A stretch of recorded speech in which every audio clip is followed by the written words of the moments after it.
जय Hind, Jai Bharat and welcome to Dave Talks. This is Aditya Chint. Hindenburg फिर से एक्शन में आया। गहरे राज्य का एक और अटैक आपकी तरफ आया।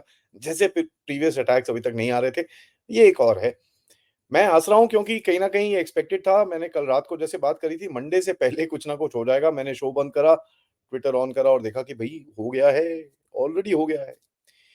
रिपोर्ट पढ़ी मैंने, देखिए एसीबीआई चेयरमैन के ऊपर, चेयरपर्सन के ऊपर काफी सारे एलिगेशन लगाए हैं कि वो ऑफशोर ये करती थी, वो करती थी, which by the way is not illegal. हाँ, तो A plus B, B plus C, C plus D, C plus E, ऐसे ऐसे करके इन्होंने रिपोर्ट बनाई है। बेसिकली पूरी रिपोर्ट मेरे हिसाब से बोलते हैं ना, 2+2=8।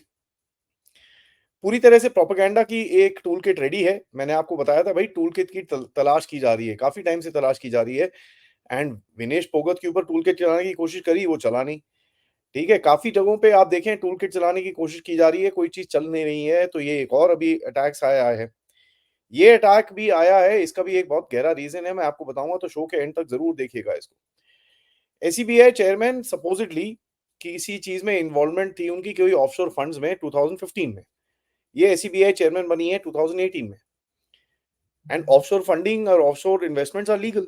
तो इसमें इलीगल क्या है? अब चक्कर क्या है, ये रिपोर्ट क्या बोलती है कि भैया एक बंदे ने एक कंपनी में इन्वेस्ट करा अपने पर्सनल नजरिए से। हर कोई करता है यार, एसीबीआई चेयरमैन है तो उसकी भी तो इन्वेस्टमेंट होगी कहीं ना कहीं। There are many politicians who are also invested in various different companies. For example, ये लोग जितना अडानी अडानी करते हैं, अगर आप इनके स्टॉक्स देखेंगे आपको अडानी के नाम बहुत जगह दिखेंगे। तो क्या ये भी उस चीजों के साथ कनेक्टेड है? क्योंकि ये जो एलिगेशन इस रिपोर्ट के अंदर बनाई है, इट्स एग्जैक्टली द सेम। जब तक आपका थ्रेशोल्ड 5% से ऊपर नहीं जाता है, जहां पर आपके पास एक कुछ कंट्रोलिंग स्टेक आ जाता है, तब तक कोई फर्क नहीं पड़ता यार। शेयर्स तो और कोई खरीदता है। सो ये जो करेक्शन बनाने की बात है कि नहीं जी, उसका ना ऑफशोर ट्रेडिंग थी, वो ऑफशोर ट्रेडिंग कंपनी अडानी के साथ इन्वेस्टमेंट कर रही थी, तो ये देखो ये घुमा फिरा के कर रही है, that's why she is favouring Adani. Are you trying to tell me जितने भी हमारे पॉलिटिशियन है, जिसमें मर्जी पॉलिटिकल पार्टीज के हों, उनके पर्सनल कोई कहीं शेयर मार्केट में इन्वेस्टमेंट्स ना हो? उनके कोई इन्वेस्टमेंट्स है नहीं, तो अब वो जिनके जिस कंपनीज में इन्वेस्टमेंट है उन्हीं को फेवर करेंगे। ये कौन सी मतलब 2+2=4, 2+2=8 वाली कहानी है? I don't know. बट ये हिंडनबर्ग, जॉर्ज सोरोस वाले जो आधे दिमाग वाले लोग होते हैं, वो ये ऐसी आप एलिगेशन लगाते हैं। एक और चीज है which is in the public domain कि इनके जितने भी ऑफशोर फंड्स थे, उन्होंने 2018 से पहले सारे बेच दिए। एंड कहीं ना कहीं उन्होंने जितनी भी डिटेल्स थी, she has already submitted to the ACBI. तो उसमें प्रॉब्लम क्या है? I don't understand. भाई आपके ऑफशोर इन्वेस्टमेंट्स हैं, आपने करे हुए हैं, आपके पास पैसे हैं, आपने इन्वेस्ट करें। क्या किसी के पास पैसे होना और इन्वेस्ट करना कोई गुनाह है? लगता तो ऐसे ही है यार। हम बस वो ठन ठन गोपाल क्या कम्युनिस्टों की तरह बन जाते हैं। ठीक है, वेल्थ रीडिस्ट्रीब्यूशन करके चाहिए तो वही। अब देखिए रिएक्शंस। सबसे पहला रिएक्शन आया, वो एसीबीआई का ना जो ट्विटर अकाउंट है वो लॉक्ड पड़ा है। देखो, ये रिपोर्ट आई और एसीबीआई ने अपना ट्विटर अकाउंट लॉक कर लिया। असलियत क्या है?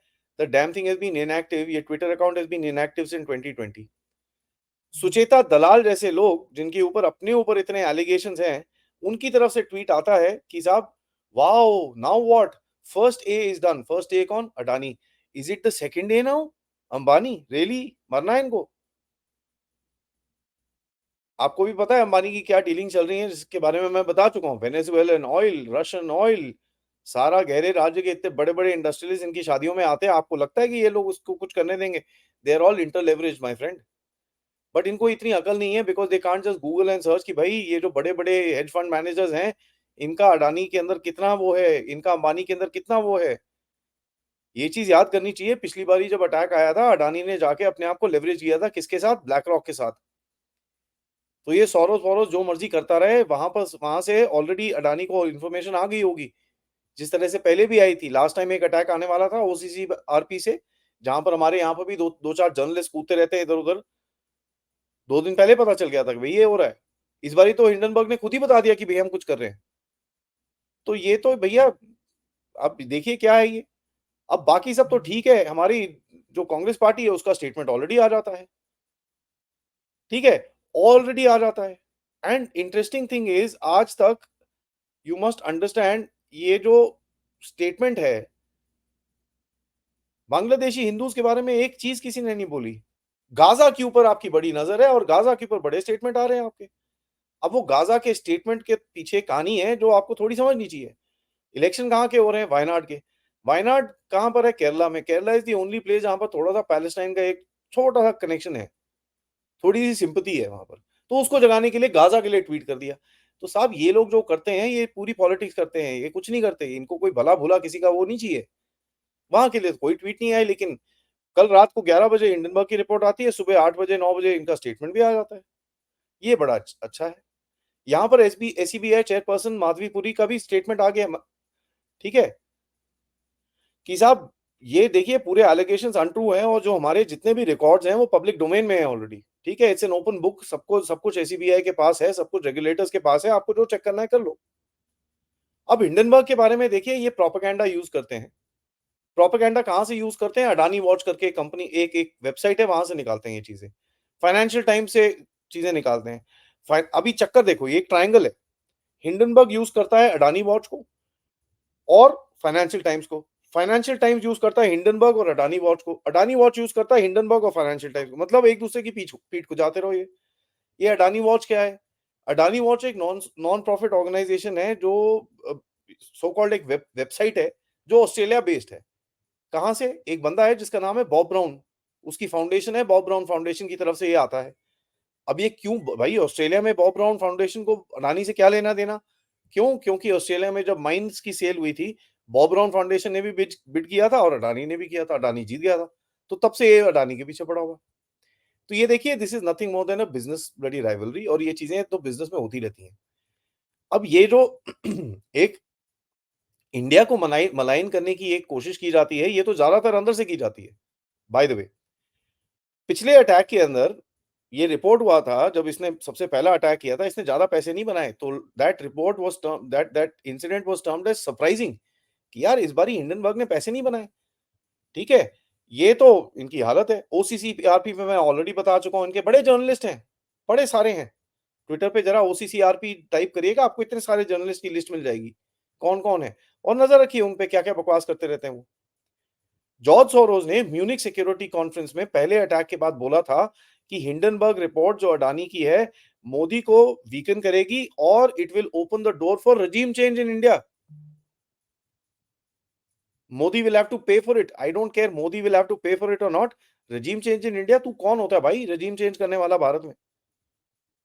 You think Bharat is Bangladesh? You are in for a surprise buddy. 5 साल 10 साल हो गए तेरे को ट्राई करते हुए, ढेला नहीं कर पाया। ठीक है? If he thinks by putting out this Hindenburg report, ये टुच्चा, वो टुच्चे को चला-चला के ये कुछ कर लेंगे, नॉट गोना हैपन। एसीबीआई ने जब पिछली बारी ये जब आया था अटैक, एसीबीआई ने हिंडनबर्ग को बड़ा क्लियरली कॉल आउट किया था। इनको एक नोटिस भेजा था कि साहब ये आप रॉन्ग डूइंग्स कर रहे हो, ये आप फ्रॉड कर रहे हो यहाँ पर। और एसीबीआई की तरफ से अडानी को पूरी तरह से क्लीन चिट दिया गया था। ये क्लीन चिट अपने आप एसीबीआई ने नहीं दिया। There was a Supreme Court monitored investigation that was done. अब तो बोल दो भाई सुप्रीम कोर्ट भी खराब है। अगला हिंडनबर्ग रिपोर्ट तो अब सुप्रीम कोर्ट के ऊपर आना चाहिए, है ना? क्योंकि वो भी अडानी में इन्वेस्टेड है सारे। This is what. अब देखो आप पहले तो अडानी को कर रहे थे। आपने उसके बाद रेगुलेटर्स के ऊपर डाली, अब एसीबीआई चेयरमैन पे आ गए हो। एसीबीआई चेयरपर्सन ने जो रिपोर्ट, ये जो एक कमिटी बनाई थी इसके ऊपर एसआईटी करने के लिए, वो मॉनिटर कौन कर रहा था? Supreme court. तो अगला अटैक है अभी सुप्रीम कोर्ट पे करोगे आप। This is the hypocrisy of these people. ये गधे हैं और कुछ नहीं है, ठीक है? और हिंडनबर्ग और इसके बैकर्स का सिंपल यही है, क्योंकि भाई इनको नोटिस गया था तो ये भी वापस कर रहे हैं। इनके ऊपर-नीचे ना एसीबीआई ने 26 पेज का नोटिस भेजा था। इन्होंने 42 पेज की अपना फीडबैक भेजा वापस। फिर एसीबीआई ने कोई 30 पत्ती 35 पेज का रिपोर्ट भेजा इनको कि ये है। तो ये बेसिकली ऊपर-नीचे कर रहे हैं। They are trying to target the bloody chairperson just just for anything else. और इसकी एक रेपुटेशन है, ये नहीं है कि ये भारत में ही कर रहा है। इन्होंने यूएस में ही अपने आप ही एक किया था। एक कंपनी है जिसका नाम है निकोला, ठीक है? इलेक्ट्रिक व्हीकल कंपनी है। 80% ड्रॉप कर दिया था इसको यूएस के अंदर ही। And by the way securities and exchange commission जो यूएस के अंदर एक रेगुलेटरी बॉडी है, उनकी उनकी तरफ से इनके ऊपर एक इन्वेस्टिगेशन ऑलरेडी चल रही है। ये तो इनकी हालत है। लेकिन फिर भी ये जो गंदा लेफ्टी स्टेट डिपार्टमेंट है, जो गंदा लेफ्टी पुराना गहरा राज है, वो इन चीज़ों को फिर भी यूज़ करेगा। क्योंकि अपने घर में न न न बाहर में तो जो मर्ज़ी एवरीथिंग इज़ कोशर। इसका जो एक ओनर है नेथन एंडरसन एंडरसन करके, उसका काम है वो तो, या आप इसकी वेबसाइट पे जाओ, वो लिखता है भैया मैं तो I am a short seller. मेरा तो काम है ये, मार्केट गिरा के पैसे बनाओ उसमें, ठीक है? एंड यहाँ पर मैं आपको बताऊँ, हिंडनबर्ग की जो कंपनीज़ हैं, they have already been put at a start, ठीक है? मतलब वो जो बोलते हैं ना कि वो एक एक टर्म होता है पुट लगाना उसके ऊपर, ठीक है? तो इंडिया के जितने शेयर हैं, उन्होंने ऑलरेडी अपने आप को लेवरेज करा हुआ है वहाँ पर, और ये चीज़ ओपन डोमेन में घूम रही है साहब, मैं अपनी तरफ से नहीं बोल रहा ये आपको। They are already in the game, इन लोगों ने पैसे ऑलरेडी लगा रखे हैं। सो दे आर वेटिंग, कल सुबह जब अगर मार्केट में कुछ होगा, ये पैसे बनाएँगे। And people have put it out कि अच्छा, before putting the report you have already leveraged yourself. Tweet डालने से पहले आपने अपने आप को लेवरेज कर दिया था। और ये देखिए ट्वीट कब आती है? सैटरडे को आती है, जब मार्केट बंद होती है, ताकि थोड़ा-सा पैनिक मचे और मंडे तक सब ख ख खरीदें। कल देखिए अगर मार्केट थोड़ी गिरती भी है, let me just say that I don't know much about the market, but 1 डेढ़ दिन में वापस आ जाएगी। और अगर मार्केट गिरती है, मेरी तरफ से तो मैं अभी अभी मैं ज़रा देख रहा था अपना अकाउंट बैलेंस, उसमें क्या है, थोड़े पैसे-पूसे डालो अपने डीमैट अकाउंट में, मैं तो वेट कर रहा हूँ गिराओ। मैंने तो लेवरेज करना है यार, पिछली बारी लेट हो गया था, मेरा थोड़े पैसे बने थे, ज़्यादा नहीं बने थे। इस बारी तो मैं लेवरेज करूँगा, अगर अडानी का शेयर हिलता है, मैं तो घुसने वाला हूँ भैया पूरी तरह से उसके अंदर। एब्सोल्यूटली फैंटास्टिकली, जितनी कंपनीज़ है सब में थोड़ा-थोड़ा पैसा डाल दो, अपने आप लेवरेज करेगा आपको। 1 दिन, 2 दिन नीचे जाएगा, उसके बाद वापस ऊपर आ जाएगा, because this report is a fake, it's a false, it's a fraud. ये एक नैरेटिव है आपको वीकन करने के लिए, और ये एक नैरेटिव वीकन करने के लिए जिस तरह से अभी बांग्लादेश में चीज़ हुई, अभी ये आपकी थोड़ी फाइनेंशियल सेक्टर के ऊपर जा रहे हैं। अब थोड़े टाइम के बाद सोसाइटी पे चले जाएँगे, थोड़े टाइम के बाद कास्ट पे चले जाएँगे, थोड़े टाइम के बाद खालिस्तानी शुरू हो जाएँगे। इनका तो काम ही यही है, क्योंकि इनकी फटती है अभी इस टाइम पे भारत से, कि भई भारत अपनी नज़रिए से अपना काम अपने आप कर रहा है, चाहे डिले हो रहा है, चाहे जो मर्ज़ी हो रहा है, लेकिन अपना काम अपने आप कर रहा है। अब मैं आपको इस रिपोर्ट का कंक्लूज़न दिखाता हूँ, ठीक है? सारी बकवास तो उन्होंने करी, वो तो आप पढ़ लीजिएगा, बट मैं आपको इसका कंक्लूज़न पढ़ना है जो लीगल डिस्क्लेमर है, ठीक है? लीगल डिस्क्लेमर क्या है? This report does not constitute a recommendation on securities, ठीक है, बढ़िया। This report represents our opinion investigative currently and we encourage every reader to do his own due diligence. अच्छा जी, वेरी नाइस, ठीक है। And यहाँ देखिए अभी और दिखाता हूँ मैं, you further agree to do your own due diligence to consult your financial legal tax adviser before making any investment decision with respect to transacting in any securities covered herein. You should assume that the publication date of any short-based report or letter Hindenburg research, possibly along with or through our members, partners, ye wo, that this that, along with our clients, investors, has a short position in stock, all stocks or bonds. तो आप खुद ही बोल रहे हो भैया यहाँ पर ये हालत है हमारी. This is what we are doing. Hindenburg is not a registered investment advisor in the United States. तो आपका क्या लीगल स्टैंडिंग है? आप किसी कंट्री की सिक्योरिटी एक्सचेंज बोर्ड के ऊपर आप एलिगेशन लगा रहे हो? एंड उसके बाद मेरे को एलिगेशन लगाने से कोई फर्क नहीं पड़ता, लेकिन उसके बाद जो हमारा एक इकोसिस्टम कल रात से जगा हुआ है, सुचेता दलाल जैसे, अब मैं क्या बोलूं आगे, जर्नलिस्ट जो हैं, और हमारी ऑपोजिशन पार्टी जैसे जो लोग हैं, ये क्यों हो रहा है बाय द वे? ये इसके ऊपर पूरा नैरेटिव चलाने की कोशिश की जाएगी। क्यों हो रहा है? क्योंकि इस टाइम पे हिंदुओं ने एक नैरेटिव चलाया हुआ है बांग्लादेश में, जो जेनोसाइड हो रहा है उसके चक्कर में। आपने प्रेशर टैक्टिक उल्टा लगा रखा है कि भाई साहब, अब हमारी आँखें खुल रही हैं, अब हम यूनाइट हो रहे हैं, और इनके लिए सबसे बड़ा खतरा क्या है? हिंदू अगर यूनाइट हो गए तो बहुत पंगे हो जाएँगे। बांग्लादेश में तो यूनिटी कल दिखा दी इन लोगों ने। हिंदुओं ने वहाँ पर उन्हें बोला हम कहीं नहीं जा रहे भाई, हम यहीं रहेंगे और अपने लिए लड़ेंगे यहाँ पर। मरना है तो मरेंगे, कोई बात नहीं, बट वी विल फाइट। ये चीज़ दिख रही है कि भाई हिंदुओं के अंदर अब एक यूनिटी आ रही है, इनको किसी तरह से डाइवर्ट करो वहाँ से। क्योंकि इतनी आवाज़ उठाई कि न्यूयॉर्क टाइम्स तक को अपना आर्टिकल का नाम चेंज करना पड़ा, आर्टिकल का टाइटल चेंज करना पड़ा। और ये कोई गवर्नमेंट का काम नहीं है, ये आपका काम है, ये मेरा काम है। ये जो हम लोगों ने आवाज़ उठाई है, एकजुट होके आवाज़ उठाई है, उसकी वजह से ये चीज़ें हो रही हैं। तो ये आवाज़ हमको उठानी नहीं चाहिए, और हिंडनबर्ग आए कि पिंडनबर्ग आए कि सोरोस आए कि उसका अब्बा ना खड़े हो जाए सामने। हमारा जो फ़ोकस है बांग्लादेश में हमारे भाइयों-बहनों, हिंदुओं के लिए, उनको उनके राइट्स जो चाहिए वो चाहिए। अगर उनको यहाँ आना है, फेयर इनफ।